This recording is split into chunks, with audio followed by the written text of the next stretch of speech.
आज डब्याला काय बनवणार आहे असा प्रश्न यायच्या अगोदरच मी ही 2 मोठी वांगी काढली होती. कारण या वांग्यांचं मला मस्त असं भरीत करायचं होतं बरं का. त्याच्या अगोदर सकाळी किचनमध्ये आल्याबरोबरच रात्री जी भांडी घासून ठेवलेली होती जाळीत, ती जाळीभर भांडी पहिल्यांदा मांडून घ्यायची, गरम पाणी प्यायचं आणि नंतर कणकीची तयारी करायची. आता माझ्याकडे आहे एकच चाळण, त्यामुळं बाजरीच्या पिठातली गव्हाच्या पिठात, गव्हाच्या पिठातली बाजरीच्या पिठात असं सारखं होतं आणि यामुळं मला सारखं बदलावं लागतं. मस्त अशी सगळ्यात पहिली कणिक मळून घेते आणि नंतर भाजीच्या तयारीला लागते बरं का.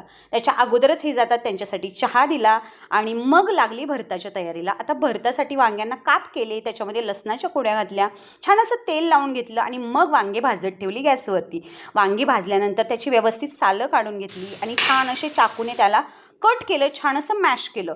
मग चपात्या केलेल्याच तव्यामध्ये कांदा टोमॅटो टाकला, छान असा परतून घेतला, लाल तिखट टाकलं आणि मॅश केलेलं जे वांग्याचं भरीत होतं ना ते त्याच्यामध्ये टाकून घेतलं. मस्त असं ते देखील बारीक करून घेतलं आणि सगळ्यात शेवटी चवीपुरतं मीठ, खूप सारी कोथिंबीर टाकली आणि छान 5-7 मिनटं कमी गॅसवरती ना झाकून ठेवलं. मस्त असं साध्या सोप्या रीतीचं आपलं भरीत रेडी झालं. त्याच्यानंतर ही आहे आमची बाज. गेली कित्येक वर्ष आहे बरं का घरात, पण जसा उन्हाळा आला ना हिची जागा बदलते, कारण फॅन खाली जाते. चला मग मंडळी, भेटूया नेक्स्ट व्हिडिओ.